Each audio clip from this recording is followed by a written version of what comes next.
to Turbo Garage. So today I'm going to be working on my 2006 Mazda B2300 and specifically changing the fuel filter. The reason I'm doing this other than just maintenance is when I'm driving about 50 miles an hour, just a steady speed, every once in a while it's got this weird sort of a surging acceleration, deceleration. It's kind of strange. And also once it's warmed up, if I go into a store or something to come out and I go to start it, it takes quite a long time for turning over before it starts. So I'm hoping it's just maybe a plugged up fuel filter, and if not, it's probably the fuel pump that's on its way out. So the easiest thing to change is the fuel filter, so I'm going to do that today. So this will be the same obviously on Ford Ranger, probably a Sport Track, Ford Explorer Sport Track.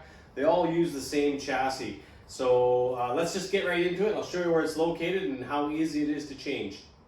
So these are located on the driver's side of the inside of the frame rail. They're just held in with a clip, so the pump actually the filter just slides out. The hard part is actually just undoing these fuel lines. So it's a little tight. I think I'm gonna just put it up on some jack stands on this side so I get a bit more room to maneuver. And pop these clips off and change filter. So before you go and disconnect any of those fuel lines, your fuel system is going to have some residual pressure. So you're going to want to drain that pressure off. Otherwise, when you pop those lines, you're going to get a face full of it.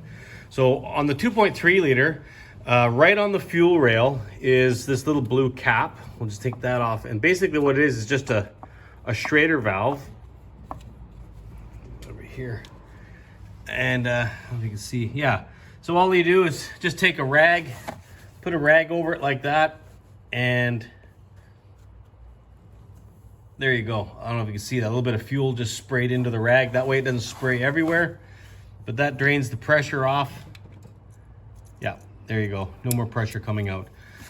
Also, before you start working, after you've drained the fuel line, pop your fuel filler off because you can get pressure build up in the tank, and that's going to make a mess as well. Once the hoses are disconnected, it can start to push fuel out.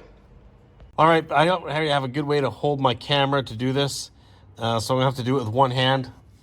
I already started, but anyway, all I did was just take the filter, just pull it right out of the clip, no problem there. And then on top of the connectors here, there's a little green tab. You got to push that tab down. So all I did was take a screwdriver, I squeezed it down, and pull the connector off. See, I can do it with one hand here. I just push down on that green clip. No, I'm gonna have to do it. I had it off, but I'll do it again here. All right, I got that off. It's going to leak gas, so I've got myself a little container. I'm gonna tip this down into it and drain the fuel out of the filter. All right, that's drained down. The next thing I'll do is go over here and disconnect these two lines and then put them back together. You're probably going to want to know one of these is shorter than the other, so you're going to want to make sure the right line. I think they're different sizes, but yeah, I'll double check that in a sec. But yeah, do this in a well-ventilated area because it really stinks. I got my garage door open, and it is windy out today, so that's nice. But anyway, it's a stinky job. All right, just fast forward a bit. So there's two different size connectors from the tank.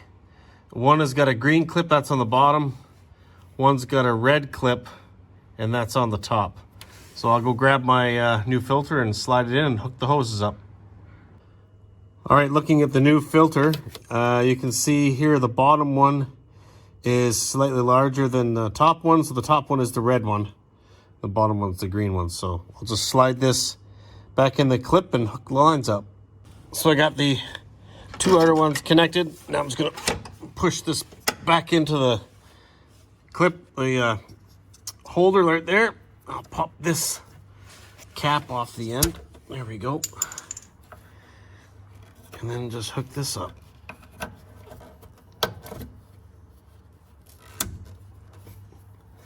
And that's it. Except my fuel line's got a kink in it. Why is that? That's not good. Hold on a sec here.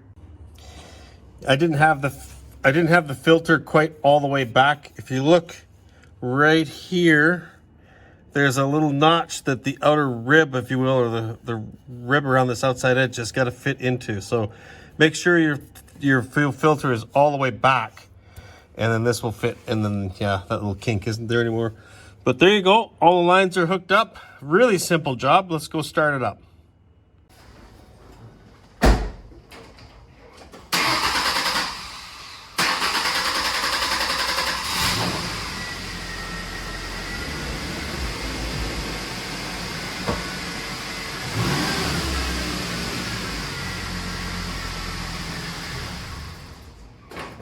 All right, so you heard how long it took for that to start. Obviously, that's because of the air in the line had to work its way through, but once that got up to the engine and air got purged out, it started up fine. So next thing I'll do is just quickly crawl underneath and make sure there's no leaks at that filter.